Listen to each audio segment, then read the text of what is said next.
항공기 제작은 끝났다. 하지만 바로 양산에 들어갈 수는 없다. 실용 개발을 앞두고 공군 자체 평가 중 종합군수지원 항목에서 낙제점을 받은 KTX-1 시제기. 국내에서 첫 개발하는 항공기인 만큼 정비와 종합군수지원 모두 전무하다시피 한 상황인데 대책을 세우지 못하면 항공기를 완성해놓고도 사업을 접어야 할 상황. 과연 이 어려운 난관을 뚫고 무사히 양산을 진행할 수 있을까? 지치지 않는 열정으로 단 한 번의 포기도 용납하지 않았던 KT-1 개발팀의 생생한 도전기를 만나본다.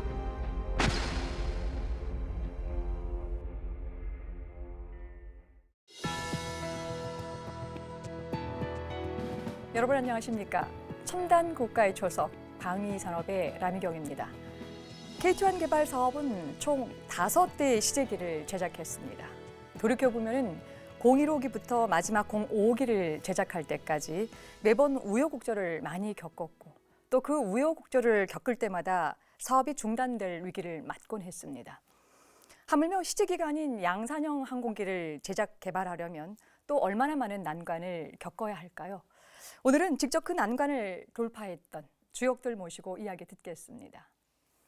먼저 대우중공업에서 우주항공연구소장을 역임하시며 KT-1 개발을 주도하셨던 나덕주 사장 모셨습니다. 안녕하십니까? 나덕주입니다. KT-1의 체계개발 단장을 역임하신 이재명 박사님 모셨습니다. 안녕하십니까? 이재명입니다. KT-1의 체계종합 분야를 책임지셨던 이수용 고모님 자리하셨습니다. 안녕하세요. 이수용입니다. 마지막으로 KT-1의 설계부터 KF-X 탐색 개발까지 우리나라 항공기 개발을 이끄셨던 분이시죠. 이대월 박사 함께 하시겠습니다. 반갑습니다. 이대열입니다. 저희가 이제 지난 시간에는 선행 개발에 대한 평가를 중심으로 이야기를 좀 나눴는데요. 평가 결과를 보면은 정비성이 좀 부족하다라는 지적이 있었습니다. 비행기가 고장이 났는데 정비성 문제가 있다라고 한다면 평가에 대한 기본적인 이해가 좀 있겠지만요. 개발 중인 비행기가 정비성이 부족하다라고 이렇게 얘기한다는 것은 지금 언뜻 이해가 좀 잘 안 가는데요. 이 박사님, 구체적으로 여기서 사용되는 정비성의 개념이 어떤 것인지 좀 개괄적인 설명을 좀 부탁드리겠습니다. 항공기를 개발하는 도중에 정비성을 좋게 한다는 것은 상당히 어렵습니다. 왜냐하면 항공기의 형상이 계속 변경되기 때문에 그래서 결국 양산할 그 항공기에 대해서 정비성을 좋게 해야 되는데 이 항공기 정비는 주로 이제 이 공군에서는 부대 정비, 야전 정비, 창 정비 이렇게 나눕니다. 부대 정비는 주로 이제 항공기 근처에서 일선에서 하는 정비를 뜻하는데 예를 들면은 정비성이 좋다고 하는 것은 이 정비사들이 고장 탐구를 빨리 할 수 있고 또 어떤 조치를 취할 수가 쉽게 할 수 있고 이런 것을 얘기를 합니다. 예를 들면은 엔진 오일량이 지금 어느 정도 되는가 측정하기 위해서 그런 그 엔진 오일 같은 거 점검창이 있어야 되고 또 비행 조종 계통의 벨크랭크 이런 데가 어떻게 이상의 유무를 점검하기 위해서는 그런 데 또 점검창이 나야 됩니다. 근데 이런 것만 해도 항공기 설계 책자에도 이게 잘 안 나오는 내용입니다.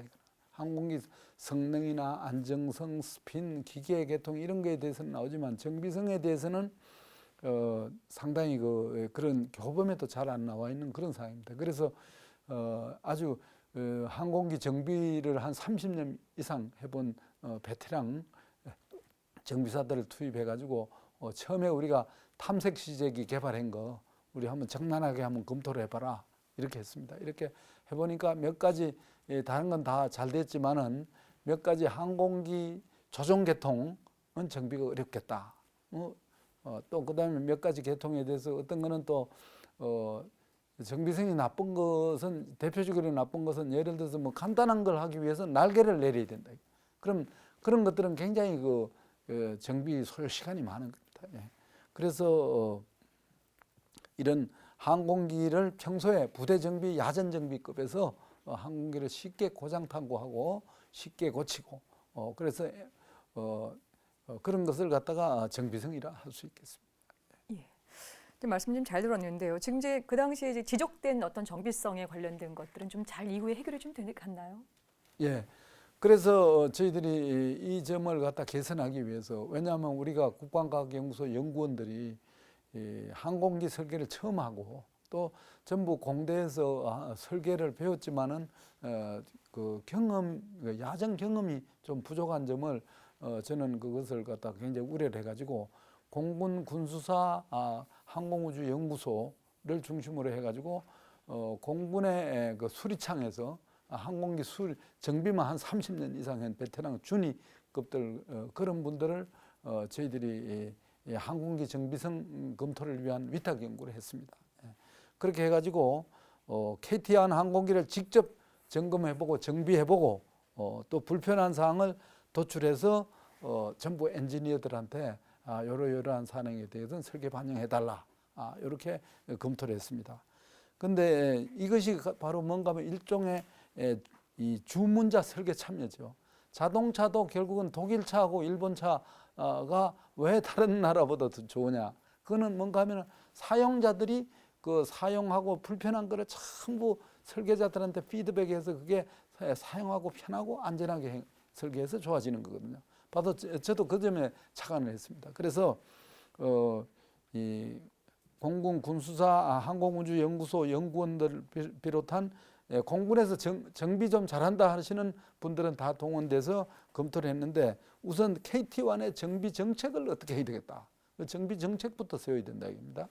그 다음에 두 번째 정비성 개선 사항을 118건을 도출해서 설계에 반영했습니다. 그만큼 이 항공기는 여러 가지 이 어떤 설계 반영 사항을 사실은 선행개발 단계에서 이걸 반영을 했습니다. 그런데도 그 당시에 그 기술 교범이 미완성됐다. 이래서 ILS 종합군수지원에 대해서는 평가를 좋게 못 받은 적이 있습니다. 실용 개발에서는 그것이 다 자부지간 반영이 됐습니다. 그래서 그 당시에 참여했던 그 정비사들은 주로 최신 전투기 그 당시에 F-16, 팬텀, F-5, 제공호 훈련기, T-37 훈련기 등에서 아주 경험을 현장에서 많이 가지신 분들을 정비성 검토를 시켰고 그렇게 해서 우리는 비행뿐 아니라 군수 지원, 특히 정비성 면에서도 월드 베스트가 돼야 되겠다 하는 그런 노력을 했습니다. 예, 말씀 잘 들었습니다. 이번에 이대올 박사가 혹시 다른 이야기 있으면 주시죠. 예.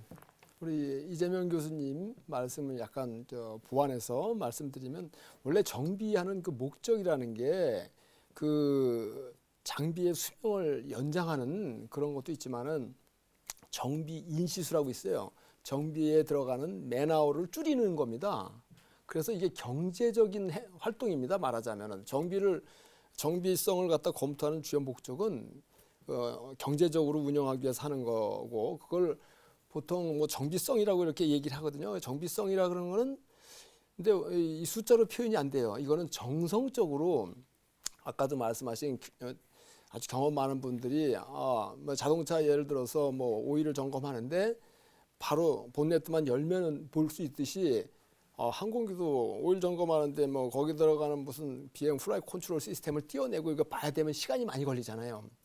그럼 결국은 인건비가 올라가기 때문에 운영 유지비가 많이 올라가는 거예요. 그래서 그런 거를 막기 위해서 지금 말씀 정비성에 대해서는 그렇게 얘기했는데 정비성하고 유사한 개념인데 이걸 수치화시키는 거는 또 정비도라고 그래요. 정비도. 그래서 그 당시에도 정비성과 정비도에 대해서 상당히 서로 말을 많이 했는데 결국은 정비도라는 거는 크게 말하면 램이라 그러는 어떤 게 있어요. 그래서 reliability라든지 availability, maintainability 해가지고 세 가지 3대 요소 중에 그 maintainability에 대한 거를 하고 그걸 수치화시키는 게 있습니다. 그래가지고 수치화시켜서 우리가 그 군 ROC에도 그게 나와요.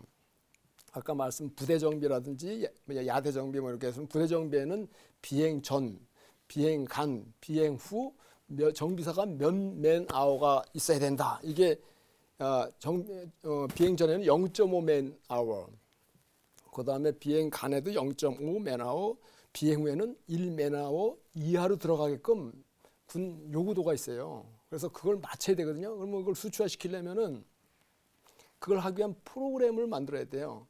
그게 이제 밀 핸드북 472라는 그 책자에 그런 것들이 쭉 나와 있는데, 우리가 처음 하다 보니까는 그런 거를 갖다가 누가 경험해 본 사람이 없어요. 근데 최초로 또 이거 하면서 그런 것까지 우리가 경험을 해가지고 그 프로그램을 만들어서 그 여러 가지 데이터를 집어넣어 가지고 하여간 그 LSA 분석이라는 게 있어요. 그 무슨 로더스라는 프로그램을 이용해서 그 분석을 통해 가지고 이제 정비도 예측도 다 하는데, 다른 것도 많이 하지만 뭐 계통이 한 27개 정도로 나눠서 부대 정비, 야전 정비, 창 정비급으로 나눠 가지고 쭉 그걸 갖다가 이론적으로 그 모든 부품에 대해서 그 정비성, 정비 요구된 정비도를 다 계산을 해가지고 프로그램이 쫙 나왔는데, 그 결과는 부대 정비하는 게 비행 전, 비행 간, 비행 후 다 그 리ኳ이어먼트를 만족을 했어요. 거기다가 또 플라이트 아워, 비행 1시간에 들어가는 정비 맨 아워가 딱 정해져 있어요. 그게 이제 4.2맨 아워로 이렇게 이게 이제 군 요구도가 나와 있는데, 그것도 우리가 다 미트를 시켜가지고 숫자로 이렇게 제시를 하니까 군에서는 이걸 보고 이런 것까지 다 해가지고 숫자로 제시해가지고 군 요구도를 만족시켜가지고 이 ILS의 한 정비도 한 분야를 상당히 그 우리가 성공적으로 맞출 수 있는 툴을 갖다가 개발까지 하면서 아주 군에서 만족스럽게 생각을 했었습니다. 미국의 컴퓨터 제조기업 델. 2004년 1분기 PC 점유율 세계 1위 등극. 하지만 같은 시기 한국에서 받은 델의 성적은 데스크탑 0.8%와 노트북 점유율 1.4%. 중국의 글로벌 컴퓨터 제조업체 레노버. 2016년 1분기까지 무려 12분기 동안 전 세계 PC 시장 점유율 1위를 질주. 하지만 한국 시장에서는 고작 5%대의 초라한 성적. 전 세계 IT 업계를 주도하는 글로벌 기업들에게는 한국 시장은 그야말로 난공불락의 성이었다. 국내 기업들이 시장의 대부분을 차지한 가운데 네로라는 해외 글로벌 기업들은 간신히 밀려나지 않고 버티는데 급급한 경우가 많다. 이유는 다양하다. 가장 대표적으로는 국내 기업들이 한국 소비자들의 요구를 파악하고 대응하는 마케팅에서 늘 한 발 앞선다는 것이다. 특히 가장 큰 격차를 보이는 부분은 바로 AES다. 한국에 진출한 해외 브랜드 대부분은 당연히 국내에 서비스 센터를 두고 있다. 하지만 국내 기업에 비하면 비교 불가능할 만큼 그 수가 적고, 때론 부품을 구하는데 몇 주씩 걸리기도 해 불편을 호소하는 소비자들이 많다. 하지만 국내 가전업체들은 지역별로 촘촘한 AS 네트워크를 구축하고 있고, 부품 또한 국내에서 생산되기 때문에 훨씬 빠르고 저렴하게 서비스가 제공된다. 이처럼 제품의 경쟁력은 자체 품질이 아닌 사후 서비스에서 완성된다. 지난 2005년 미국 품질관리학회의 조사 결과에 따르면 고객이 사용하던 브랜드를 바꾸는 가장 큰 이유는 무려 68%가 답변한 서비스 품질 문제였다. 그에 비해 제품 자체의 품질 문제로 브랜드를 바꾼다는 응답은 14%에 머물렀다. 이러한 AS의 중요성은 무기 체계에서도 그대로 적용된다.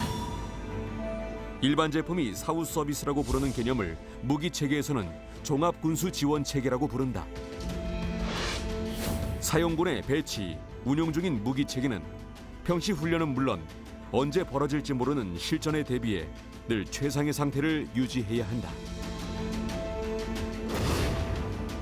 이때 필요한 것이 최적의 관리와 보수를 제공하는 종합 군수 지원 체계다. 만일 종합 군수 지원 체계에 문제가 생기면 무기 체계는 쓸모없는 고철로 전락하고 국가 안보에도 결정적인 문제가 발생할 수도 있다. 따라서 일반 제품의 경쟁력이 AS에서 완성되듯 무기 체계의 전투력 역시 신속 정확한 종합군수 지원 체계로 완성되는 것이며 이를 잘 갖춘 무기 체계는 야전은 물론 해외 무기 시장에서도 높은 신뢰를 받게 되는 것이다. 근데 이런 정비도 말고요. 이 선행평가 결과 또 한 가지 이제 지적을 받은 것이 있습니다. 바로 이제 종합군수 지원이라고 하는 부분인데요. 이수용 고문님, 이 종합군수 지원이라고 한다면 우리 프로그램에서 이제까지 육군 무기 체계와 해군 무기 체계에서의 별도의 이 개발사를 좀 다루기도 했는데요. 그래도 이제 항공기는 워낙에 독특한 이제 분야이기 때문에 이제 별도로 한번 좀 질문을 좀 더 드려볼까 하는데요. 항공기 개발에서 이 종합군수 지원 어떤 것입니까? 여러분들은 뛰어난 성능 자동차를 구매하시겠습니까? 안 그러면 조금 성능은 떨어지지만은 고장 났을 때 금방금방 수리가 가능한 자동차를 원하겠습니다. 결국은 이 종합군수 지원 체계라는 게 그거에 대한 답을 제공하는 시스템이라고 이렇게 간략하게 볼 수가 있는데, 우선 항공기를 운용을 하는 데 있어 가지고 어느 정도 효율적으로, 제일 중요한 게 효율적으로 운용을 할 수 있겠느냐. 그다음 두 번째로 얼마나 경제적으로 운용을 할 수 있겠느냐. 아무래도 뭐 돈 많이 들이게 되면 여러 가지 시스템은 좋아지겠죠. 그렇지만은 어느 예산 범위 내에서 경제적으로 이 항공기를 적절하게 잘 운용할 수 있겠느냐. 그래서 마지막 여러 가지 활동들이 아주 많이 있지만은 마지막 결과물로서는 공군에서 제일 중요한 게 뭔가 하게 되면은 항공기 가동률이라는 용어를 쓰고 있습니다. 그래서 이 항공기 가동률이라는 용어 자체는 전체 항공기 대수가 있을 때 몇 프로가 언제라도 작전에 투입할 수 있느냐, 이 퍼센테이지를 따지는데, 공군본부뿐만이 아니라 작전 군수 쪽에 요즘 전부 네트워킹이 돼 있다 보니까 어느 기종의 지금 가동률은 몇 프로라는 게 전 공군 요원들이 다 실시간으로 알 수 있습니다. 옛날에는 그게 이제 보고 채널을 통해 가지고 쭉 하다가 보니까 그런 시스템이 안 돼 있습니다만, 그래서 저희들 KT1 좀 운영되면서 그런 시스템이 구비가 되다가 보니까 항공기 가동률이 떨어지는 항공기인 경우에는 전체 워치가 됩니다.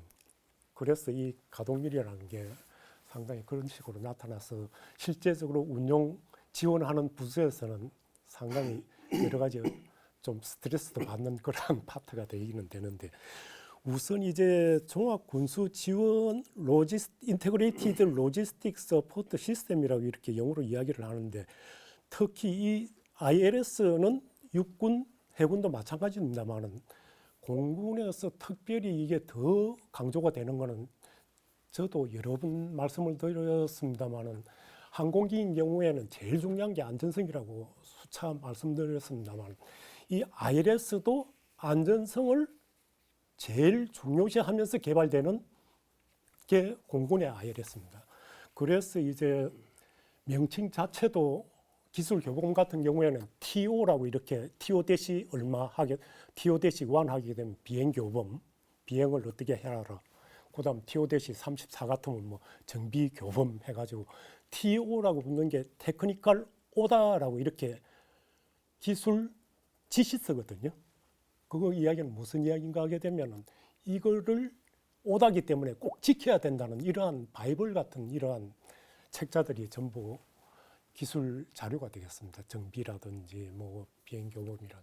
거기에 반해서 육군인 경우에는 필드 FM 해가지고 필드 메인티넌스 해가지고 이건 오다 정도까지는 아니거든요. 그 정도로 공군에서 이제 관리하는 게, 그 정도로 엄격하게 관리하는 게 이 ILS 분야가 되겠습니다. 그래서 이제 개발되는 그 종수도 보게 되면은, 기술 자료들 보게 되면 육군이나 해군에서 사용되는 종수에 비해 가지고 훨씬 종류도 다양하고 종류도 종수도 더 많습니다. 한 300여 개 이상으로 제가 기억을 하거든요. 그 정도로 이제 개발하는데도 상당히 어려움이 있고, 하나 예를 들게 되면은 비행교범인 경우에는 비행기가 지금 이 비행기가 어떤 식으로 특성을 갖고 있고, 그 다음에 어떤 범위 내에서 운용을 해야 되고, 그 다음에 비행에 해서는 안 되는 이러한 리스트릭션도 거기에 포함이 돼 있고, 그 다음에 정상적인 오퍼레이션은 이런 식으로 하지만 비상시에는 이런 식으로 해서 다시 귀환을 하라는 이 정도로 여러 가지의 사항들을 포함하고 있는 게 이제 비행교범인데, 그러한 비행교범 내용을 만들기 위해서는 그냥 뭐 쭉 머리로 생각을 하는 게 아니고 문구 하나하나가 전부 해석되어 가지고 그게 명확하게 검증이 된 내용만 거기에 실도록 되어 있습니다.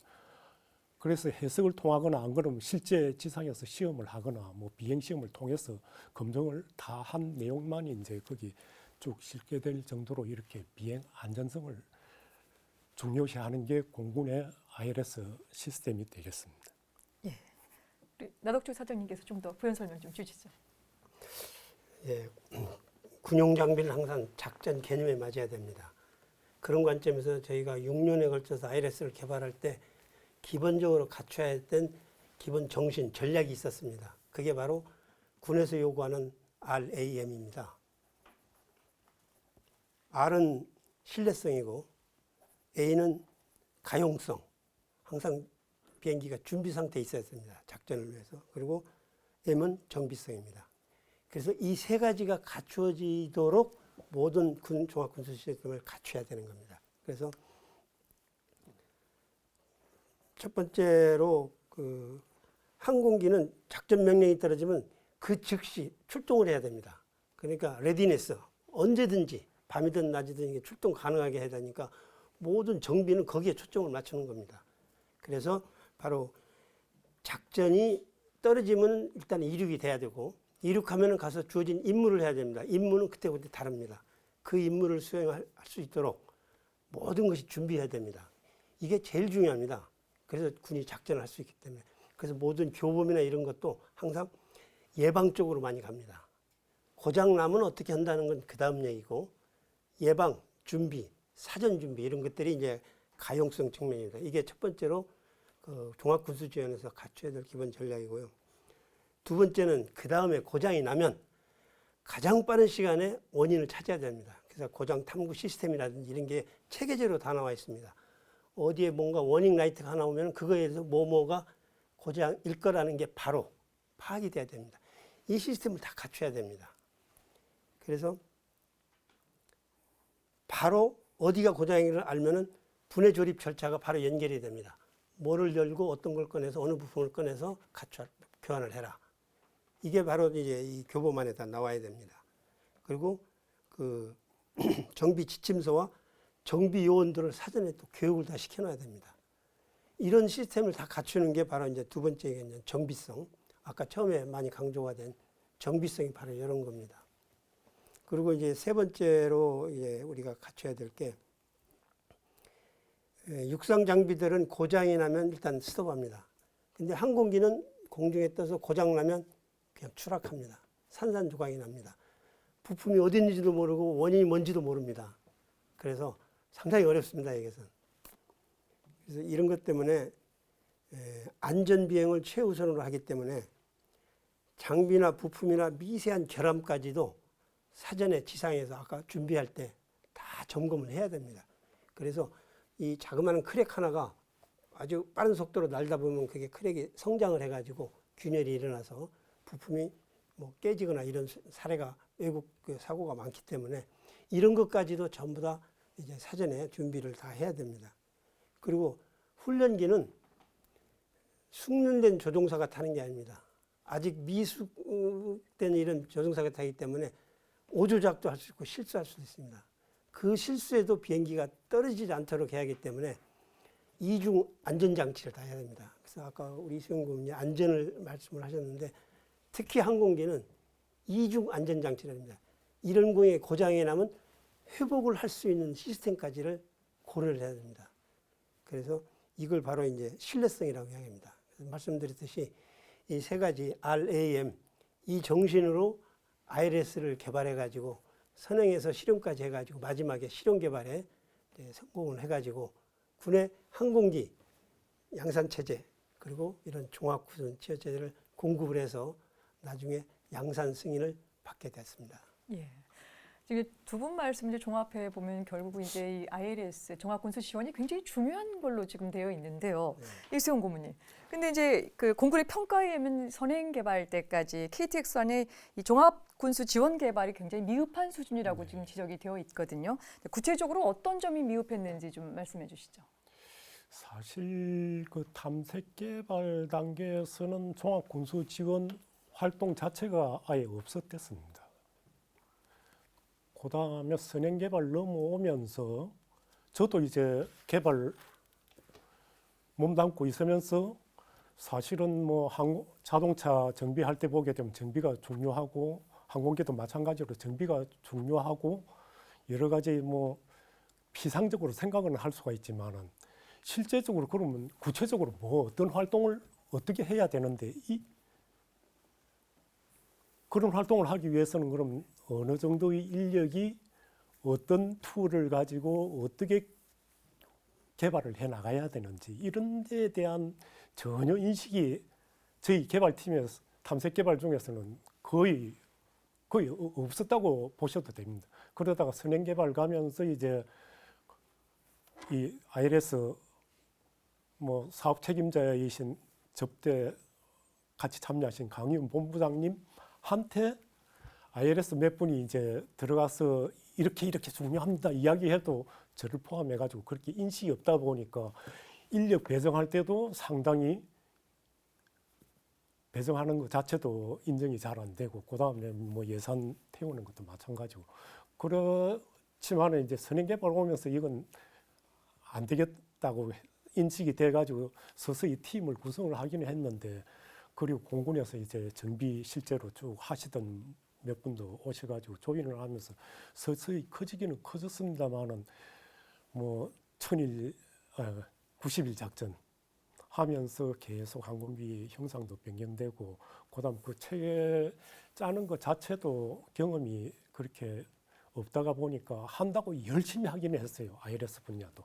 그렇지만 결국은 뭐 거의 폐위를 하다시피 해가지고는 실용 개발 이제 넘어오면서 이건 이제 바로 내일 모레 양산으로 들어가야 되기 때문에 이렇게 해가지고는 이 ILS 때문에 사업이 죽겠다는 인식이 팽배한 상태에서 실용 개발로 넘어왔어요.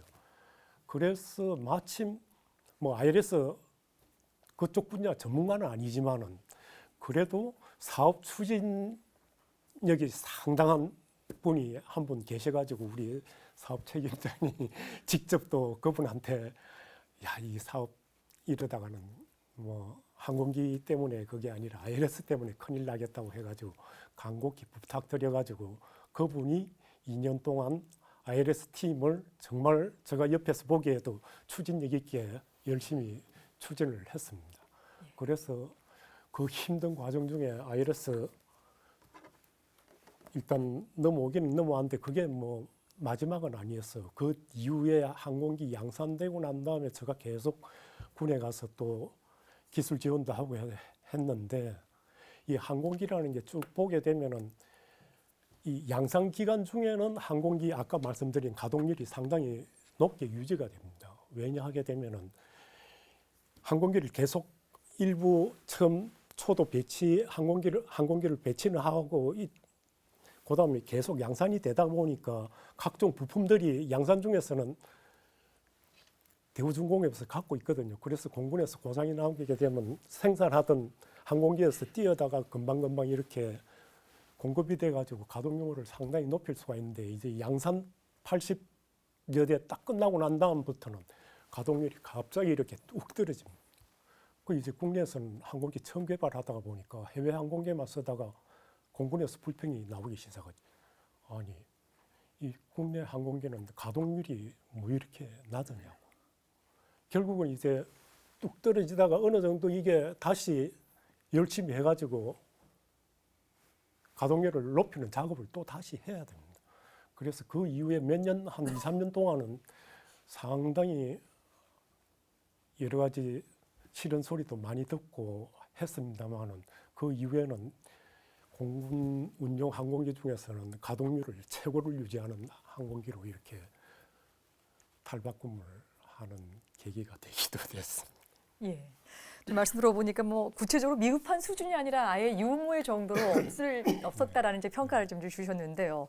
나 사장님, 이제 사실 이제 종합군수 지원 개발이 이제 부품 몇 가지를 바꾸고 이게 보충하는 과정이 아니잖아요. 실질적으로 네. 보게 되면은 이 방위산업계에서 이 종합군수 지원 요소만 전문적으로 개발하는 업체가 있을 만큼이다라고 한다면 상당히 중요한 부분인데요. 네. 특히 처음 개발하는 항공기였기 때문에 이 KTX1의 그 종합군수 지원을 개발할 인력이나 또 노하우가 또 필요했었을 텐데 이런 어려운 과정들을 어떻게 좀 극복하셨습니까?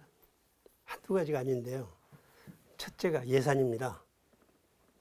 아까 말씀드렸듯이 사업단 자체도 ILS 중요성을 잘 모르고 예산 편성하고 인력을 하다 보니까 처음에 예산 편성이 적었어요. 근데 업체는 개발을 해야 됩니다. 아시다시피 ILS가 개발이 안 되면 사업이 안 갈 수가 있는데 사업이 안 가면 저희 업체는 아무것도 할 수가 없습니다. 그래서 저는 사업 책임자가 내부적으로 그걸 수용하기 위해서 여러 번 내부 보고를 했습니다. 저는 사업을 성공시켜야 되는 사업 책임자입니다. 예산을 주세요. 원래 예산이 없는 걸 왜 달라고 그러냐. 그 예산 가지고 했으면 그냥 하지. 여기에서 갈등을 해가지고 엄청나게 이게 파이팅을 해서 결과적으로는 무제한 예산 가승인을 받았습니다. 그 대신 제가 하여튼 목숨 걸고 사업은 성공시키겠습니다. 그래서 예산을 우선 풀었습니다. 그리고 우리한테는 이제 경험이 없지 않습니까? 그래서 육군을 찾아갔어요. 육군에서 그동안에 개발한 그런 사례, 자료들을 받고, 그리고 거기 그 개발한 책임자들을 찾아가가지고 교육 좀 시켜달라. 그래서 가서 교육받고, 그걸 가져가지고 이 항공에 맞게 새로운 개발 체계를 이제 만들기 시작한 겁니다. 개발 인력도 없어서 공군에 가가지고 전역한 또 이런 많은 정비사, 장교들을 이제 스카웃을 했습니다. 그래가지고 이제 모시고, 그리고 이걸 또 개발할 업체를 물색해가지고 업체한테 그 육군의 개발 경험 있는 업체를 저희 물색해가지고 이 항공기 개발해보자. 자기도 항공기 개발한 적이 없으니까 그래가지고 서로 의기가 투입해가지고 이제 그 업체를 물색을 해서 우리 창원 공장 옆에다가 사무실을 열어라. 이건 서로 코옥이 실시간으로 필요한 거니까 멀리면 안 된다. 그래서 거기다가 이제 사무실을 열었습니다. 그래서 아까 말씀드렸듯이 처음에 30명을 모았습니다. 그래가지고 실용 개발 오면서 인원이 50명 되고 나중에 100명까지 늘어나가지고 단기간에 해야 되기 때문에 그렇게 하게 됐습니다. 뭐 방법은 뭐 하나하나 말씀드리기는 너무 없지만 설계하고 정비하고 운용 이런 혼성팀을 만들어야 이런 시스템을 개발을 할 수가 있었던 거고요. 그 다음에 이 서브 시스템마다 구성 체계들을 다 만들어야 됩니다. 유압은 어떻게 작동되는 거, 그리고 전력, 제어 시스템, 조종 시스템은 어떻게 작동되는 이런 걸 다 하나하나 만들어야 됩니다. 그리고 관련 부품들은 어떤 부품이 들어가고 부품의 사양 스펙은 뭐고 이런 걸 다 만들어야 됩니다. 없는 것을 처음부터 다 만들어야 되니까 엄청난 인원이 들어가고 많은 다큐멘트가 들어가고 이제 그때 얘기가 이 교범을 손으로 써가지고는 안 되겠다. 전자교범을 만들자. 그래가지고 이제 전자교범에 대한 여기가 나오고 군에서도 그걸 해라. 거꾸로 이제 오다가 내려온 겁니다. 그래서 전자교범을 이제 만들게 된 겁니다. 그래서 체계를 만들고 이제 내용들을 이렇게 하나하나 만들어서 ILS 시스템을 갖춰가는데 과연 이게 정말 제대로 작동될지 있는 것을 전문가들의 점검을 받아야 된다는 필요성이 나와가지고 우리 사업단하고 협의해가지고 공군에 정예 그 정비 요원들을 점검팀을 만듭니다. 그래서 매년들을 싹 점검해가면서 하나하나 이게 실제적으로 될 건지를 자기 경험을 봐가지고 점검을 해줍니다.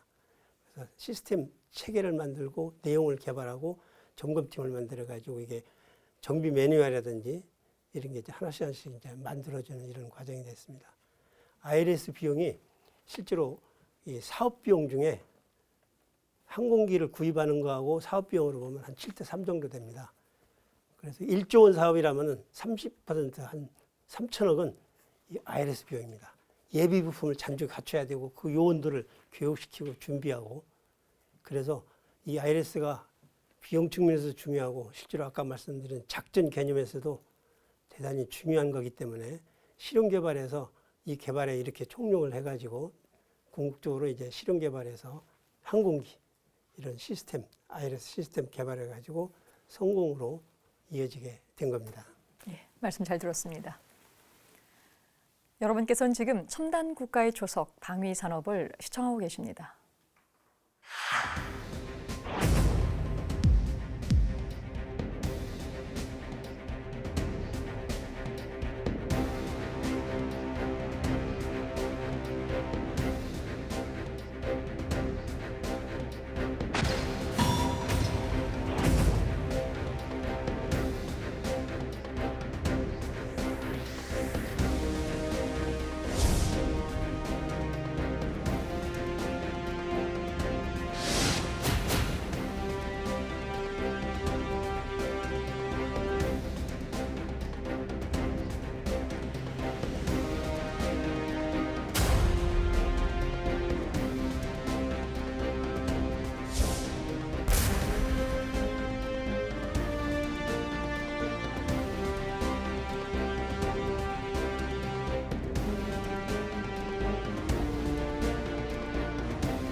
네, 영상 화면 잘 봤습니다.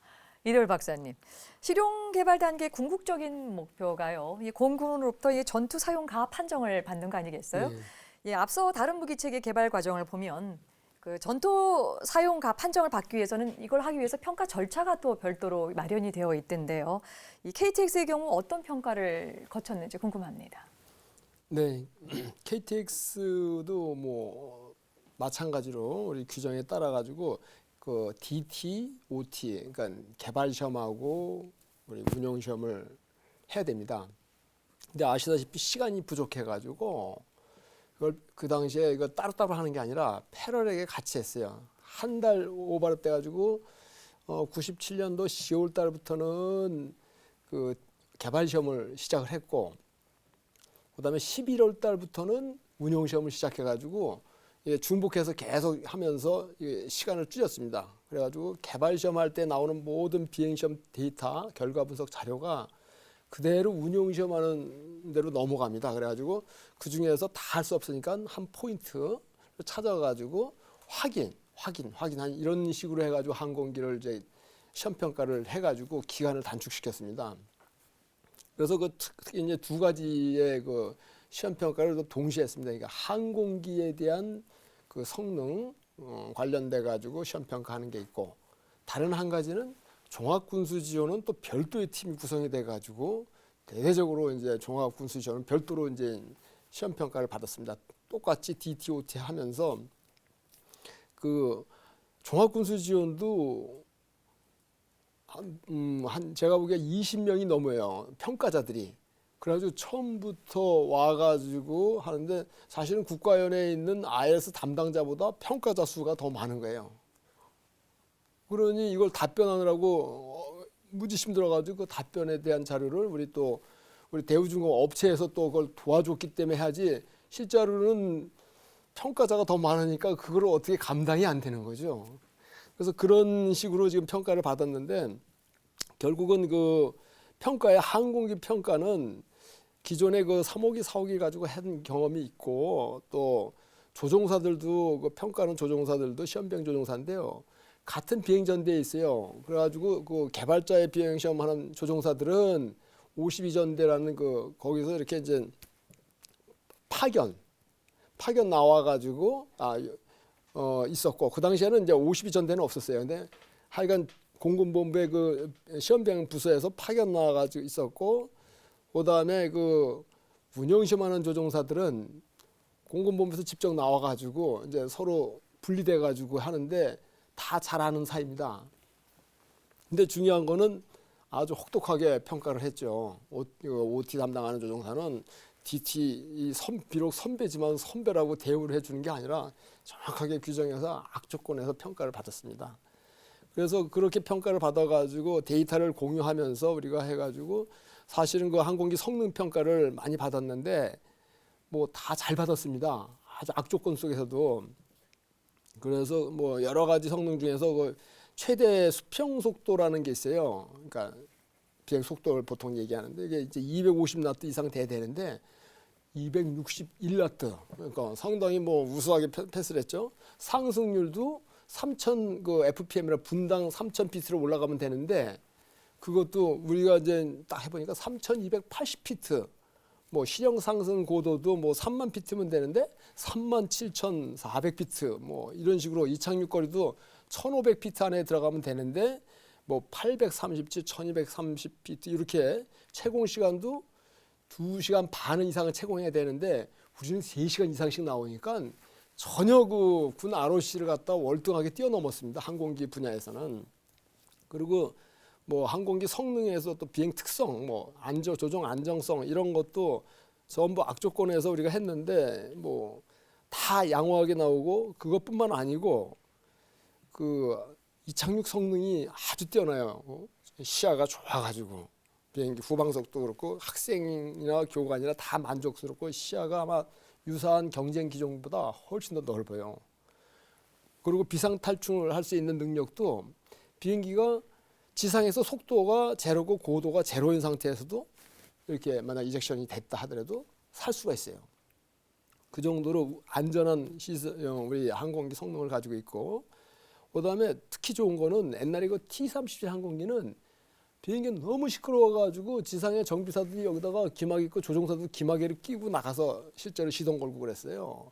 비행하면은 너무 시끄러워가지고 아주 짜증나는 소리라 가지고 그 동네 주민들도 싫어했는데 이 비행기는 뭐 터보프롭이라 소리가 안 나가지고 비행기 하는지 안 하는지 쳐다봐야지 알 정도로 그렇게 저소음에다가 여러 가지 그 운영 유지비도 절반 이하로 다 줄여가지고요.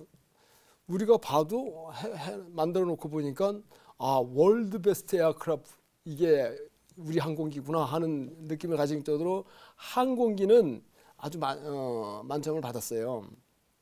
근데 이제 종합군수지원 평가할 때 이것도 만점을 받아야 되는데 이제 여러 가지 어려움이 많았는데 아까 우리 이재명 교수님께서 이렇게 잘 말씀을 해주셨지만 그 중에서 제가 이제 한 가지만 더 이제 그 결과에 대해서 느낀 거는 결국은 평가자 숫자가 많으면서 처음부터 끝까지 우리 개발하는 설계 이 종합군수지원이 설계하고 연관이 돼 있어요. 그래서 설계가 끝나면 제일 먼저 와가지고 어디가 어떻게 바뀌었냐 그래가지고 그거를 갖다가 넣어서 뭐 정비성에 대해서 다시 검토를 해가지고 하고 이터레이션 시키는 그런 프로그램이 있는데 그런 로도스라는 프로그램을 이용해서 군수지원 분석을 새로 해야 됩니다. 그 양이 어마어마해요. 그래서 그걸 할 때 그거 무슨 TO만 해도 그러니까 기술 교본만 해도 450종이 넘는 그런 있는데 그거 외에 관련된 그 전자식 기술 교본 이런 거 다 합치면은 800종에 뭐 하여간 5만 쪽 정도 되는 그 많은 양에 대한 거 이런 것들을 다 해가지고 실질적으로 종합군수지원의 정량적인 다 분석을 해서 아까 말한 램이라는 거 있죠. 그런 거를 다 분석을 해서 하다 보니까는 그 평가자들이 볼 때 자기들이 요구하는 거를 자기가 실제로 하는 걸 다 확인하다 보니까 신뢰가 형성이 되는 거예요. 그러니까 설계하는 사람을 바로 가져와서 그 하는 과정을 옆에서 지켜보니까 신뢰감이하고 또 본인들이 원하는 걸 인풋을 해주면 바로 거기서 나오니까 현장에서 바로 보고 그러니까 그분들이 나중에는 이게 잘못되면 내가 책임져야 된다 하는 그러한 평가자들이 내가 책임져야 된다면 자기 얘기를 다 한 걸 다 거기서 지켜봐가지고 그대로 반영을 해가지고 설계에도 반영하고 LSA 분석을 해서 다 보여주니까는 더 이상 우리가 잘못한 게 없거든요. 그러니까 그 결과가 잘 나와야 되는데 과연 잘 나올까 이게 걱정을 그 평가자들이 더 많이 했어요. 사실은 저희들은 걱정했지만 그것도 상당히 해가지고 어떻게 보면 책임을 공유하는 같은 개발자 입장이 돼가지고 사실은 종합군수지원이 나중에는 그렇게 힘들게 갔지만은 성공적으로 나오지 않았느냐 하는 그런 생각이 들고요. 무기 체계를 개발할 때 이제 앞으로는 세 박자인데요. 항공기도 개발하지만 그 종합군수지원 체계, 그러니까 ILS를 개발하고 또 한 가지가 있어요. 그거는 이제 교리 및 그 운영 절차를 또 개발해야 돼요. 새로운 항공기에 대해서. 그래서 이게 무기 체계를 개발하면 항공기만 개발하는 게 아니라 종합군수지원도 개발하고 또 이거 군에서 하는 거예요. 교리 및 운영 절차 이런 걸 개발하는데 그게 어떻게 바뀌었냐면요. 우리 KT-1이 너무 비행기가 우수하다 보니까 초, 중, 등 과정을 합쳐가지고 원래 초등, 중등, 고등 세 가지 단계가 있는데 초, 중, 등을 합쳐가지고 기본 훈련, 그다음에 고등 훈련에서 2단계로 바꿨어요. 최초로. 그래가지고 이 훈련 기간을 줄이는 거예요. 훈련 기간을. 그래서 초, 중, 등 과정을 새로 해서 교리도 만들어가지고 운영하는 거 뭐 이런 걸 다 새로 바꿨습니다. 그건 군에서 해가지고. 그런 이러한 시스템 자체가 동시에 이제 개발을 하면서 이루어졌는데 군이 가만히 있는 건 아니고 그런 것까지 다 해서 우리 비행훈련 체계가 2단계로 바뀌었습니다. 이 당시에. 그렇게 해서 하여간 우리가 요번에 그 평가를 해가지고 항공기도 대만족, 그다음에 군수지원 체계도 대만족, 그다음에 운영체제도 바뀌어가지고 성공적으로 끝났다고 이렇게 생각이 됩니다. 예, 그러셨군요. 근데 이제 전투 사용과 판정을 받는 것 그 자체로 또 끝나는 것이 또 아니겠죠. 예. 10여 년 동안 고생해온 이제 최종 목표가 바로 이제 양산형 항공기를 이제 만드는 것으로 연결이 좀 돼야 될 것 같은데요. 이 015기부터 055기까지 항공기 이름에 X라는 이 네. 철자를 이제 들어가는 것이 이제 시제기였고요. 이제 양산형 판정을 받으면 바로 이제 그때부터 이제 X를 떼고 KT-1이라고 하는 이제 이 항공기를 이제 완성된다는 의미를 또 한꺼번에 갖게 되는데요. 이도열 박사님, 그렇다고 한다면 일반인들이 생각할 때 이 공군으로부터 이 비행 현장에서 이게 운용이 가능하다는 판정을 받았다라고 한다면 바로 이제 양산으로 좀 연결이 좀 돼야 될 것 같은데, 근데 실질적으로 배치될 때 보게 되면은 이 양산 판정까지는 또 하나의 이 과정이 남아 있는 것으로 좀 되어 있거든요. 이거 어떻게 되는 얘기입니까?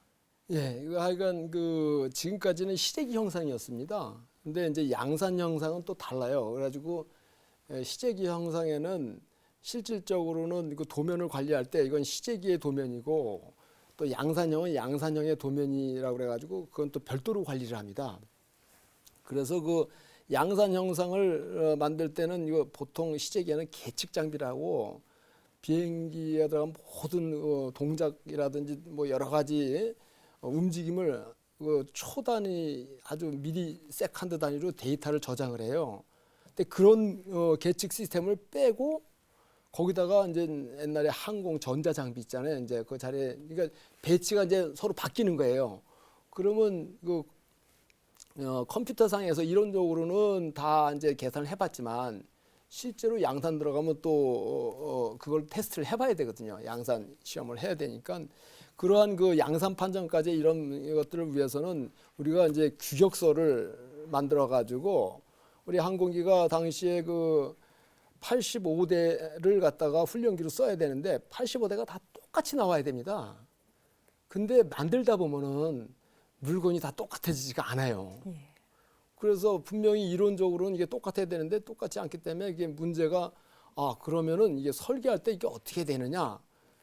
그래서 그 설계 공차라고 있어요.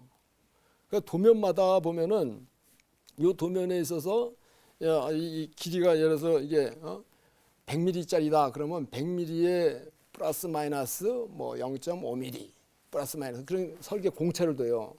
그래서 그 공차가 이게 딱 맞출 수는 없으니까 그 공차를 통해 가지고 이제 우리가 품질 보증 활동을 할 수 있도록 만들어줍니다.